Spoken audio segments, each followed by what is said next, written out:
Chers internautes, bonsoir. Nous sommes ce soir en compagnie de Manu, notre expert en sécurité informatique. Bonsoir Manu. Bonsoir. Alors ce soir c'est le 4e épisode de Au-delà d'Internet. Donc nous aborderons les personnalités de Julian Assange et de... Snowden, Edward Snowden. Et surtout aussi les conséquences politiques et stratégiques que leur action a permis de mettre en avant. Oui, donc il s'agit donc de deux whistleblowers, deux lanceurs d'alerte. Donc qui sont-ils et qu'est-ce que c'est qu'un lanceur d'alerte? Qu'est-ce que ça nous apporte à nous en tant que citoyens? Kezako, j'ai oublié le mot magique. Alors un lanceur d'alerte, c'est... Kezaki. C'est quelqu'un à un moment qui va avoir des informations, qui va voir quelque chose qui se passe, une chose qui ne va pas lui plaire, et qui va décider de crier son désaccord avec ça, au besoin en mettant à la lumière du jour des choses qu'il n'a pas le droit de mettre à la lumière du jour, en désobéissant et en mettant des choses dans le domaine public qui n'étaient pas censées arriver. En mettant en péril sa carrière, même parfois sa vie. Donc... Ah bah c'est toujours une activité un petit peu dangereuse. Ouais. Donc c'est un citoyen qui en fait par son métier voit des choses, ça peut être dans le domaine... Pas forcément par son métier, en fait il y a des domaines qui sont... Il y a vraiment autant de lanceurs d'alerte que de... Donc précisément, qu'est-ce qui s'est passé avec Snowden et Assange? Pourquoi sont-ils liés? Est-ce qu'ils ont travaillé ensemble? Alors, je vais commencer chronologiquement. Julian Assange est quelqu'un qui a un vécu un peu particulier, qui pour des raisons qui lui sont propres, a décidé d'ouvrir un site. Enfin, en tout cas, c'est bien plus qu'un site, c'est une structure avec des moyens humains, des moyens financiers, des moyens électroniques, informatiques qui sont poussés, qui s'appelle Wikileaks, qui permet à des personnes qui ont des informations chaudes de pouvoir les sortir sans prendre de risque. C'est une plateforme, lui il garantit la plateforme. C'est ça, lui il garantit la plateforme. Lui il a rien fait fuiter de lui-même. Tout ce qu'il a, c'est des personnes qui sont venues à lui, qui lui ont dit voilà, on sait qui vous êtes, on vous fait confiance, voilà les informations sur la corruption de tel chef d'État, allez-y, balancez ça sur le net. Donc là on parle de Julian Assange, on parlera peut-être un petit peu plus tard d'Edward Snowden et ce qu'il a pu révéler. Donc aujourd'hui, si on fait le point, Julian Assange, qui est australien, est bloqué depuis plus de 2 ans à l'ambassade d'Équateur à Londres. C'est ça. Alors, rocambolesque. C'est quand même hallucinant. Est-ce que vous avez des infos un petit peu plus précises sur son actualité? Les infos que j'ai, c'est les infos qu'il y a dans la presse. Julian Assange a commencé à se planquer déjà bien avant les plus grosses révélations. Donc les 2 plus grosses révélations de Wikileaks, et il y en a eu plein, il y a eu plein de choses, mais les 2 plus grandes, c'est ce qu'on appelle les war logs, c'est-à-dire il a balancé je sais plus combien de dizaines de milliers de comptes rendus d'opérations en Irak. Sur la guerre en Irak. Sur la guerre, donc en fait ça montrait la réalité de la guerre en Irak. Il y a certaines parties, je crois, qui sont sorties toutes seules, comme par exemple un truc qui s'appelle le meurtre collatéral. C'est un peu pour ridiculiser l'expression des victimes collatérales, là, ils disent meurtre collatéral, et ça montre un hélicoptère américain en train de shooter des gens qui ne sont pas des combattants armés. Je crois qu'il y a des journalistes dans le tas d'ailleurs. Light them all up. Come on, fire! Hey, Roger. Keep shooting. You're taking him. Bushmaster, Crazy Horse 1-8. It's Bushmaster 7, go ahead. Clear. Come on. Clear. Clear. Orange. Donc ça c'est le premier gros coup de tonnerre avec Bradley Manning qui a sorti toutes les infos. Et le deuxième gros coup de tonnerre, celui-là qui était magistral, ça a été les câbles diplomatiques. Donc un câble diplomatique, c'est l'équivalent d'email entre diplomates. Ouais, une ligne rouge, quoi. Oui, c'est ça, c'est des messages en fait, qui s'envoient, des messages textuels, qui s'envoient entre les différentes ambassades américaines. Ça doit être chiffré, tout ce que... Ah oui, c'est des choses très protégées. C'est quoi? C'est des algorithmes, c'est militaire ou est-ce que c'est du public? Enfin... Ah non, c'est complètement... c'est du niveau de la sécurité. C'est un système de sécurité, de type sécurité gouvernementale pour les États-Unis d'Amérique. Donc c'est quelque chose qui était extrêmement sécurisé. Les États-Unis, suite au 11 septembre, ont fait une erreur. Parce qu'ils voulaient aller tellement vite dans la guerre contre le terrorisme qu'ils ont fait un peu comme ce qu'ont fait les Français, c'est-à-dire qu'ils ont mutualisé toutes les infos, ça veut dire qu'à partir du moment où quelqu'un avait l'info, il faisait en sorte que tout le monde l'ait, et il y avait des centaines de milliers de personnes qui étaient habilitées secret défense et qui avaient accès à toutes les infos, alors que dans les systèmes d'espionnage, disons, plus traditionnels, au contraire, on essaie de faire en sorte qu'il y ait le moins de personnes possible qui savent, pour éviter les taupes, pour éviter ce genre de choses. Mais là, étant donné qu'on était dans une guerre contre un ennemi un petit peu invisible, qui n'avait pas réellement de réalité en termes de puissance, comme on peut parler d'une puissance qui aurait pu être l'Union soviétique à l'époque, ils ont décidé de tout mutualiser. C'est tombé entre les mains alors je sais pas si je dois l'appeler Bradley ou Chelsea Manning, parce que entre-temps... Un hacker qui est devenu célèbre entre-temps, du coup. C'est même pas un hacker, en fait, c'est un militaire américain qui... des controverses disent qu'il aura quelques petits problèmes psychologiques, mais ça, voilà, j'en sais rien, je le connais pas. En tout cas, qui a décidé d'envoyer ça à Wikileaks, et qui a envoyé ça à Wikileaks, qui avait accès, alors que c'était quelqu'un qui, objectivement, au vu de la manière dont il se sentait dans l'armée et tout ça, n'aurait jamais dû avoir accès, c'était quelqu'un qui était tout en bas de l'échelle, hein. Il n'aurait jamais dû avoir accès à toutes ces infos, il les a copiées, il les a balancées à Wikileaks. Donc suite au 11 septembre, les États-Unis sont un petit peu se sont laissés dépasser par leur propre action, leur propre... Oui, c'est ça, ils voulaient aller très vite, tout rapidement, avec une grande expansion de l'appareil militaire et tout ça. Donc ils ont donné accès aux infos aux gens pour pas que ça bloque des personnes de ne pas avoir accès aux infos. Et voilà, malheureusement ça s'est passé. Donc suite à ça, là, Julian Assange, ils ont commencé à la voir mauvaise. Et il est poursuivi pour une affaire de mœurs en Norvège ou en Suède. Ah bon, c'est pas pour ces infos... Ah oui. En fait, l'histoire, c'est qu'il est poursuivi pour une affaire de mœurs. Le problème, c'est que le pays en question veut l'extradition de Julian pour le faire entendre, même pas en tant que suspect, mais en tant que témoin assisté ou quelque chose de ce genre-là. Le problème, c'est qu'à partir de ce pays, Julian Assange pourra être extradé vers les États-Unis en vertu des accords qu'ils avaient. Et même si l'affaire de mœurs en question n'est pas du tout grave pour Julian Assange, il a des avocats, il pourra s'en sortir. Ce dont il a peur, c'est qu'à partir du moment où il met le pied dans le pays où il veut l'extrader pour l'affaire de mœurs, qui est la raison officielle de sa demande d'extradition, c'est pour ça qu'il verrouille une ambassade depuis 2 ans, pour une affaire de sexe par surprise, officiellement, qu'après il puisse se faire... qu'il puisse le mettre dans un avion pour les États-Unis et qu'il finisse sur la chaise électrique. Lui, c'est de ça qu'il a peur. On voit un petit peu le cas d'Al Capone, c'est-à-dire que le gars s'est fait avoir par le fisc alors qu'il avait des activités liées à la prohibition, etc. Donc lui aussi se serait fait avoir un petit peu bêtement. Mais alors là, du coup... Et du coup, il a eu un asile politique. Oui, voilà, c'est ça, sa situation. Il a eu un asile politique. Ça fait 2 ans qu'il est quand même dans l'ambassade de l'Équateur à Londres. Qu'est-ce qu'il va devenir? Qu'est-ce qu'il va faire? Alors déjà, pourquoi il est à l'ambassade de l'Équateur? Parce que je pense que c'est important de le préciser pour les gens qui ne connaîtraient pas forcément son histoire. L'Équateur lui a accordé l'asile politique. Il était en Grande-Bretagne. À un moment, je crois qu'il est passé rapidement par la case prison, puis sous, contrôle judiciaire. Bon, il n'est pas blanc comme neige, c'est pas un ange, Assange.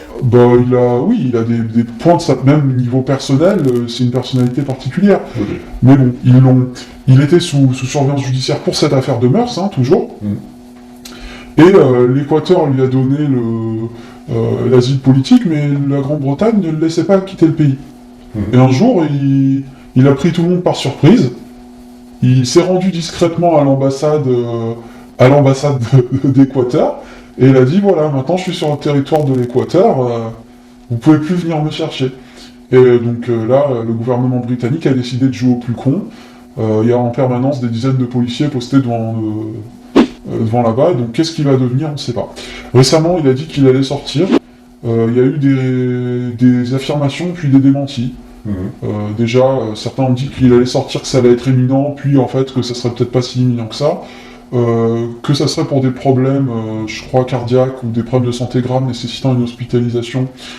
Julian Assange s'est contenté de dire que c'était pour des raisons autres. Je pense que d'ici là, à ce que la vidéo soit publiée, il y aura aussi du nouveau par rapport à tout ça. D'accord. En tout cas, il a paru déprimé lors des dernières interviews, mais alors est-ce que c'est un hacker, donc est-ce qu'il joue un jeu, est-ce qu'il essaye de... Est-ce qu'il a un plan en tête, est-ce que c'est un coup de sortie, est-ce que juste...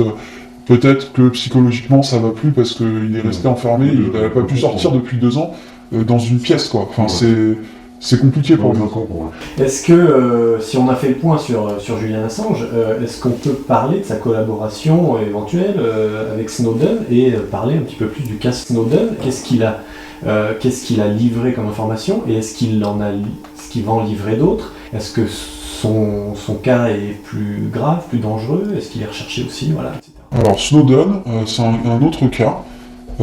Snowden, patriote américain, il a voulu s'engager dans les forces spéciales américaines pour servir son pays en Irak. Allez, voilà.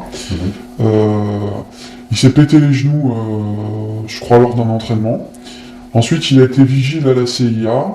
Ils ont remarqué qu'à la CIA, qu'en fait, il savait faire plein de trucs qu'il était super doué en informatique. Donc ils se sont dit, on va peut-être lui faire un taf plus intéressant pour lui et plus utile pour nous. Donc il a passé par la CIA, il est passé... Il a commencé tout en bas de l'échelle, c'est ça? Oui, il a commencé en tant que vigile. Oui. Ensuite, ils l'ont passé à l'informatique parce que quand ils ont vu qu'il savait faire des choses, ils voulaient pas gâcher son talent. Ensuite, il a été au département de la Défense, à la NSA, au sein d'une entreprise qui travaillait pour la NSA. Il a été en poste à l'ambassade de Zurich. D'ailleurs, la personne qui a révélé Echelon a aussi révélé que toutes les ambassades, que beaucoup d'ambassades américaines étaient utilisées comme des bases de... Par exemple, que l'ambassade américaine à Paris est utilisée comme base pour capter toutes les transmissions aux alentours. Il y a des antennes sur le toit. Et en fait, ce qui est intéressant, c'est que quand on voit où est-ce qu'ils se sont placés, ils sont vraiment bien placés, quoi. Ils sont au niveau de la Concorde. Ils sont à côté de la Concorde, ils ont tout. Ils ont les clubs les plus sélects, ils ont l'Élysée, ils ont les hauts lieux de la gouvernance française, les hauts lieux de la gouvernance militaire. Ils sont juste à côté de l'Élysée, c'est vrai qu'on peut difficilement être mieux placé dans Paris. Oui. Ah oui, non, ils sont très bien placés pour ce genre de... Et spécialement pour ce genre de pratique, bon, personne ne leur dit rien. Ça, c'est encore autre chose, on en parlera peut-être un peu plus tard.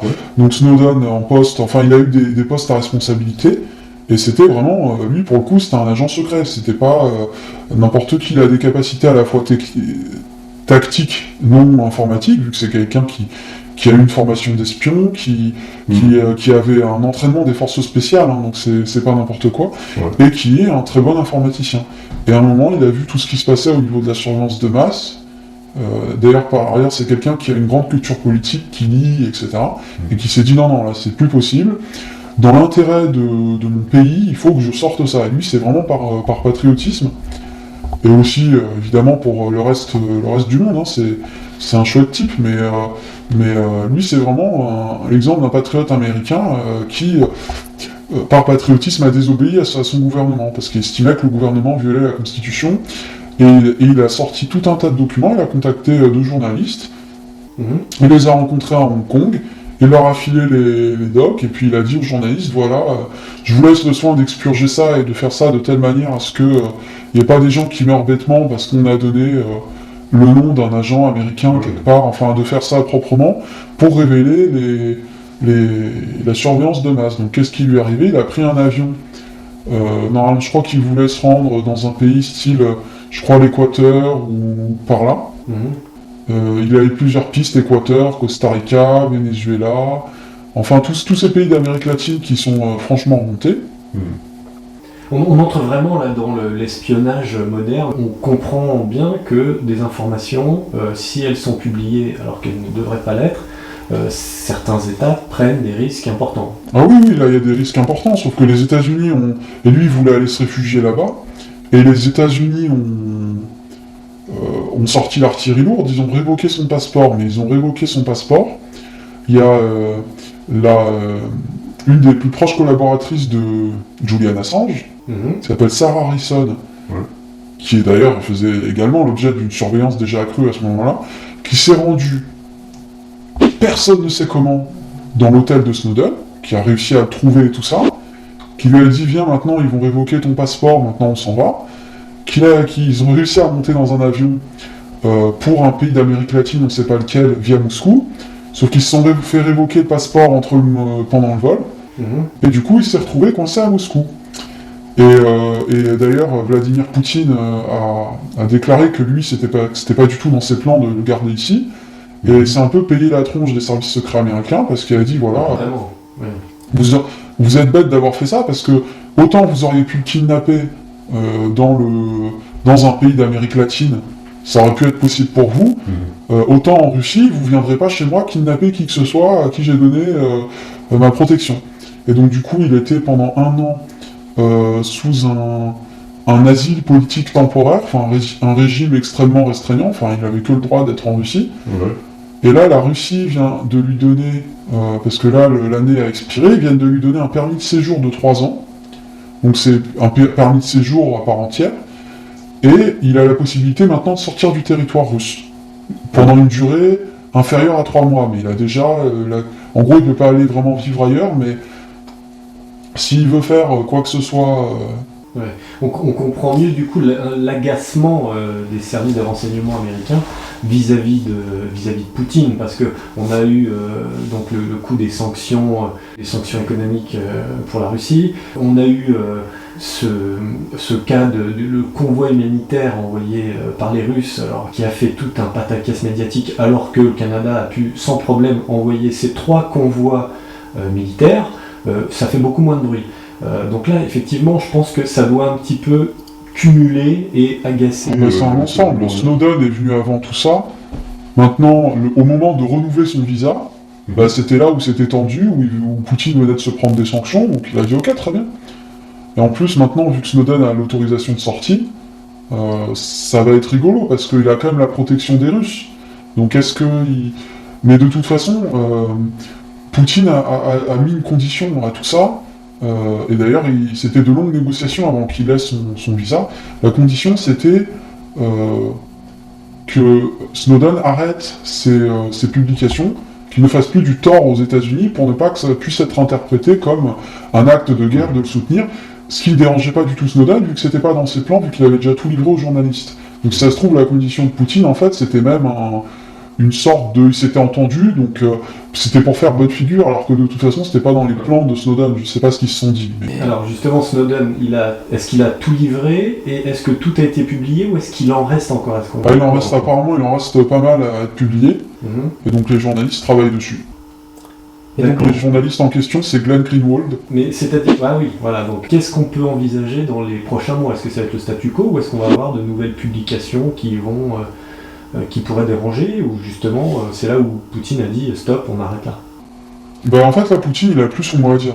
Parce que Snowden, il a filé tous ses documents, il dit qu'il les a plus sur lui, d'ailleurs, il n'en a plus aucun intérêt.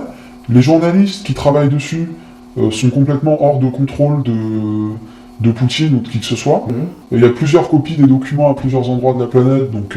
non, là c'est le bon vouloir des journalistes de les publier ou pas. Je pense que le gros est passé, le gros des messages on a compris, mais il y a eu des choses incroyables. Il y a eu des choses qui auraient mérité, d'ailleurs, je m'étonne du peu de réaction, il y a eu des choses qui auraient pu faire l'objet de rupture de relations diplomatiques. Un exemple, les opérations Wabash et je sais plus comment elles s'appellent, 2 opérations. Les États-Unis ont mis sur écoute l'ambassade française à Washington et la représentation française à l'ONU. Pour ce qui est, je sais pas quel est le statut juridique de la représentation française à l'ONU, mais une ambassade, c'est un territoire national. Ouais. Ça veut dire que envoyer des espions s'introduire dans une ambassade, c'est un acte de guerre. Ouais. Ça viole toutes les conventions diplomatiques. Ce qu'ils ont fait, c'est quand même extrêmement violent. Oui, c'est extrêmement grave et on comprend pas du coup pourquoi la France reste silencieuse là-dessus, on n'en parle pas plus. Alors, c'est vrai qu'on a l'impression que les réactions sont différentes entre les différents pays de l'UE, parce qu'autant la France reste un peu silencieuse vis-à-vis de cette déclaration, autant l'Allemagne semble être intransigeante avec les cas d'espionnage au sein de son élite. On a vu récemment que à la fois le téléphone portable d'Angela Merkel a été écouté et qu'on a eu une demi-douzaine d'agents dans l'élite proche, vraiment très proche de Merkel, qui carrément étaient des agents qui donnaient des renseignements aux Américains. Oui, il y a eu des choses. D'ailleurs, il y en a un là qui risque d'aller en prison pour qui c'est chaud. Oui, en Allemagne, ils ont réagi, mais ce qui est curieux, c'est que ils ont vraiment réagi au moment où ils ont su qu'Angela Merkel se faisait écouter, alors que quand des millions de citoyens allemands, ou comme des millions de citoyens français se faisaient écouter, là, ça les embêtait pas trop. En fait, je pense qu'il y a plusieurs choses. Déjà, je pense on peut parler d'une forme de vassalité, en tout cas par rapport à la France. Ça, c'est la première. La deuxième, c'est que tout le monde fait la même chose, que la France collabore avec les US, que certaines parties des renseignements sur les citoyens français sont gracieusement donnés par la France aux Américains, que tout le monde fait pareil, et que du coup, c'est un peu... Est-ce que c'est la France, ou est-ce que c'est plutôt la France dans l'Union Européenne? Est-ce que c'est l'Union Européenne qui transmet toutes les infos? Non, c'est vraiment la France. C'est vraiment la France. Oui, là, c'est du film d'espionnage. Pour la commission parlementaire chargée d'enquêter là-dessus, ils ont ressorti les machines à écrire. Ah oui. Ils ont ressorti les machines à écrire avec les porteurs de confiance entre les différentes personnes, parce qu'ils ont rien d'autre. Enfin, on est dans du... On revient au fondamental, quelque part. C'est le fondamental du renseignement, c'est le petit papier à la main. Voilà, c'est ça. Et les terroristes le font, d'ailleurs. Ils ont arrêté... les mecs... Ben Laden, il n'avait pas de compte Facebook. Ils l'ont pas... On dit que tout ça est justifié par la guerre contre le terrorisme, mais dans la commission d'enquête parlementaire sur la NSA suite à l'affaire de Snowden, ils ont prouvé qu'il n'y a aucun attentat qui a été arrêté par les programmes en question révélés par Snowden. Ok. Donc là, effectivement, d'accord, on rentre vraiment dans le volet stratégique, géostratégique, important. Le géostratégique, ça c'est un volet, effectivement. Et encore, c'est le plus louable, parce que les puissances se fassent la guerre, depuis la nuit du temps, et pour moi, le volet le plus pervers, c'est le volet social. Oui, quid de l'individu lambda, quelles sont les conséquences politiques et sociales qu'on peut avoir pour les individus ou les groupes d'individus, le peuple en gros. En fait, c'est une société panoptique. C'est quelque chose ce concept existe depuis plus de 100 ans. Foucault en parle pas mal dans son ouvrage Surveiller et punir. La panoptique, c'est une architecture. À la base, c'était une architecture carcérale, mais ils ont aussi envisagé de le faire pour des usines, des écoles, divers lieux au sein desquels on a besoin d'opérer un contrôle, sans forcément mettre des grands moyens. En fait, c'est une architecture où il y a une tour, où tout est en cercle autour d'une tour centrale. L'individu ne peut pas voir s'il est surveillé ou pas, c'est exactement ce qui se passe. Ouais. Et en fait, ça entraîne de l'inhibition au sein de l'individu. Au final, il y a un titre d'un ouvrage que d'ailleurs j'ai pas lu, mais que je trouve intéressant. Le titre résume bien la problématique. Le citoyen de verre entre surveillance et exhibition. C'est-à-dire que limite, c'est une surveillance dont on est acteur, notamment au travers de Facebook et de ce genre d'outils. Et oui, socialement, psychologiquement, ça a un impact. Ça a un impact. Et s'ils voulaient verrouiller aujourd'hui, je veux dire, s'ils utilisaient à fond tous ces outils-là, ça serait une dictature qui dépasserait même les films de science-fiction. La question que pas mal de personnes se posent, c'est quel est le point de non-retour ? À partir du moment où l'élite politique aura une telle connaissance de la psychologie des individus, de ces éléments-là, aura une telle capacité de surveillance qu'elle sera capable de tuer dans l'œuf les contestations. Est-ce que donc là, du coup, la prochaine étape pour nos élites, c'est la caméra à l'intérieur de notre appartement, de notre maison, c'est à l'intérieur de notre espace privé? Elle existe déjà. Les webcams, les téléphones, ça existe déjà. Il me semble aussi avoir vu qu'il y avait que des hackers se permettent aujourd'hui de revendre des accès piratés de webcams. Oui, bah, c'est comme tout. Hein, Ça devient un classique en fait. Ça. Oui, mais c'est pas mal. Il y a pas mal de... Même entre les équipes de hackers, quand ils se font la guerre, souvent, prendre une petite photo de la webcam de l'autre, en train de regarder un film pour adultes et d'avoir des activités qu'on n'a pas forcément envie de montrer au monde, c'est le petit jeu. Et d'ailleurs, la NSA a intercepté beaucoup aussi de chats Facebook, de chats Yahoo et de ce genre de choses avec des images des gens. Non, mais d'un point de vue social, ça a une conséquence. Et maintenant, et là c'est plutôt mon anticipation personnelle, la prochaine étape, c'est que les élites politiques en prennent pleinement conscience et sachent utiliser ces outils-là, parce qu'ils n'ont pas été formés à le faire. C'est des anciennes promos de l'ENA, ils ne sont pas encore familiers avec ce genre de techno, mais le jour où ils sauront exactement les manier à des fins de manipulation... Qu'on sera vraiment entré dans une cybergénération. Ah oui, là, ce sera fini. D'ailleurs, il n'y a qu'à voir ce qui s'est passé. D'ailleurs, je renvoie à l'interview réalisée par l'agence Infolibre de Fabrice Eppelboin, qui est un professeur de Sciences Po, qui explique comment une douzaine de membres des services secrets sud-coréens ont fait basculer une élection présidentielle, en balançant, à l'aide de milliers de contre-robots, des millions de messages hostiles aux candidats de l'opposition, qui, je crois, étaient...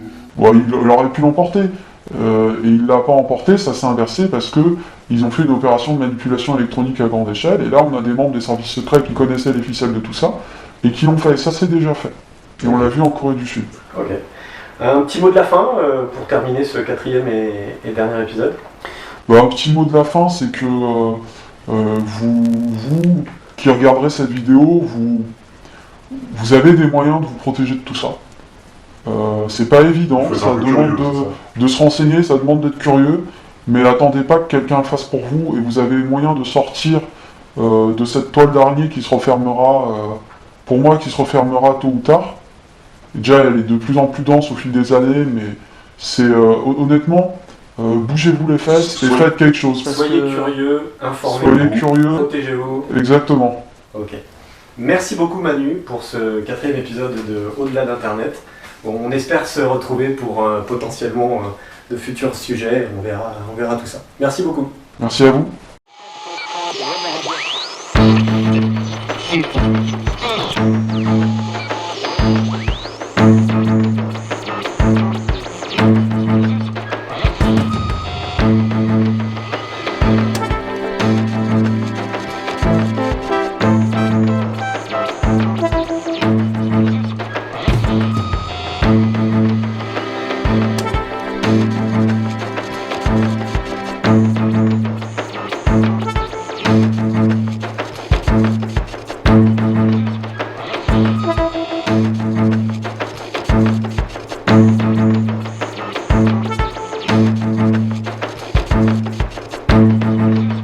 Je pense que c'est pas mal. Là, je pense que ça va être sympa. Tu vas bien galérer au montage.